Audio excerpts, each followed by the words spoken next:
Okay, got the bed just sitting there. Kind of got me thinking, since I moved the axle less forward than I wanted, and it pushes the axle back behind the center line of the bed, which is about where the original Ford was. How cool would it be to have 4-foot wide section in the front that I can build to match the existing bed in the front, have wood sides, the whole 9 yards, maybe even make it come out at an angle from the cab, because the cab's a lot narrower than the bed is. So they have it come out at an angle, whatever angle, 30 degrees, whatever, to match the width of the cab at the front and the width of the bed, or width of the cab at the back and the width of the bed at the front, and have like a 4-foot section that has no tilt to it. Same deck height, the whole 9 yards. So I'd make it a 14-foot bed, 18-foot bed with 14 foot of it tilt.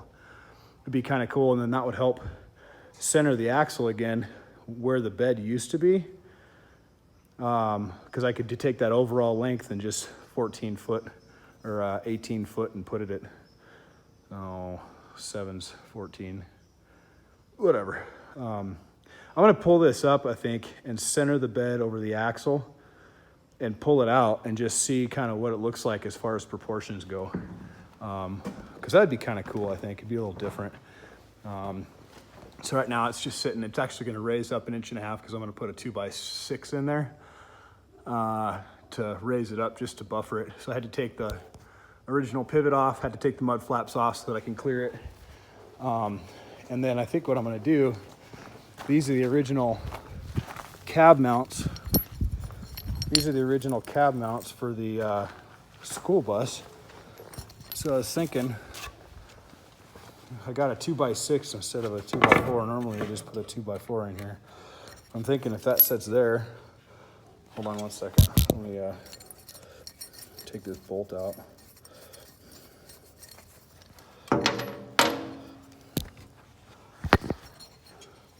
This sits like this. So that would sandwich it like that. I don't know. I have to put a wedge or something in. And then that way I'm not drilling through the top flange of the 2x6. With that, I can just put 3 or 4 of those all the way down, bolt them through the 2x6. And that way the 2x6 stays put. I don't know. We'll see.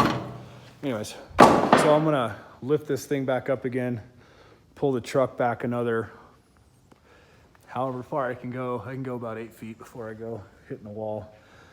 And then I'm gonna pull the whole truck out and kind of stand back and look at the proportions and see what it looks like. All right, well, a couple things I really like about having the bed pushed back is that the first thing is if I ever turn this into a hook loader, which eventually I want to do, I want to get a hook load hoist that has a hook on it that I can use to put on a flatbed, put on a dumpster, put on a box, you know, whatever. Because that'd be cool, because then this thing does whatever I want. So the added bed length helps a ton for that, because now the longer the frame is, the more I've got to work with down the road. The next thing is that keeping this thing, it actually looks like it needs to scoot forward just a little bit. Keeping this thing, I'll have to look back at the pictures and see where that center axle lined up in relation to the bed, but keeping this thing back like this keeps everything on the original bed where it originally was. So the frame pivot bolted right here, so that means the mud flaps are right here, so that keeps those in proportion.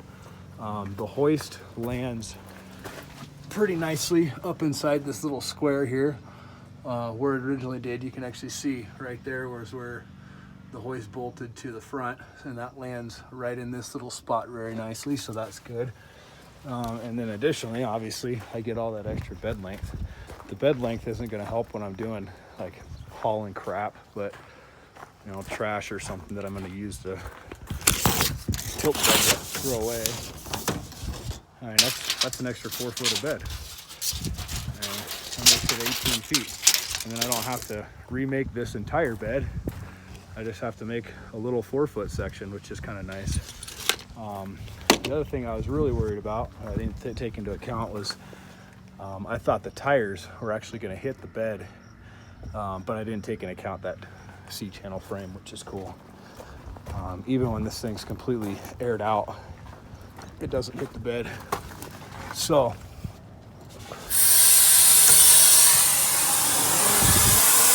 a little more thinking, but it's getting about where I want it. Okay, we've decided on doing the 4-foot, I'm gonna call it a dead bed.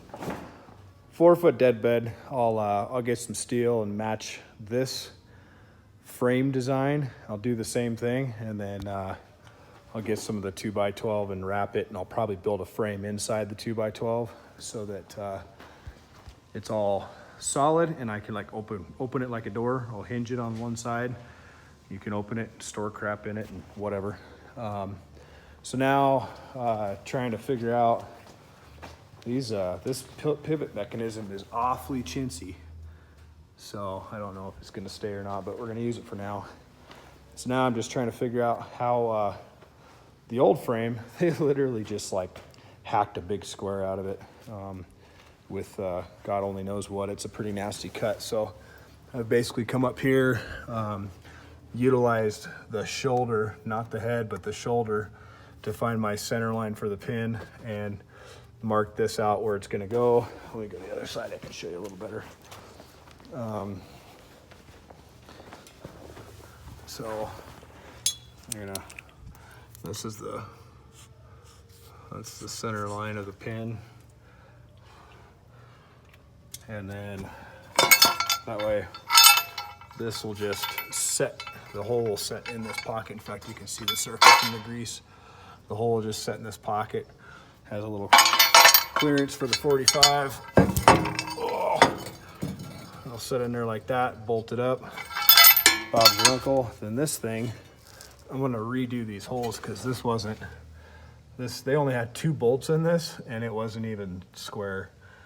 So I'm gonna once I get that mounted and I can put the pin through it, I'll put this up where it needs to go, because it was sitting like this, all cockeyed. So we'll square that up wherever the pin lands, drill new holes, put new hardware in it, and Bob's your uncle on that.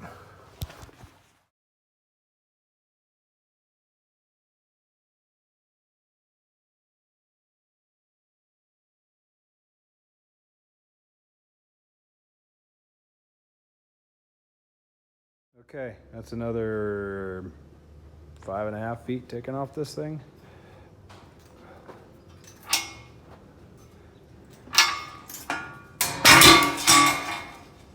Bye, Felicia. Okay, got the frame brackets on, bolted in.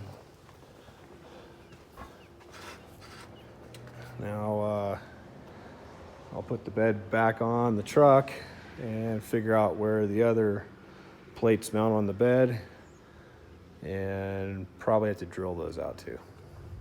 I'm so tired of drilling holes. Back pivots are mounted in place, and tilt bed is back on the truck. I need to put little guide brackets up on the front here, but other than that, tilt bed is on.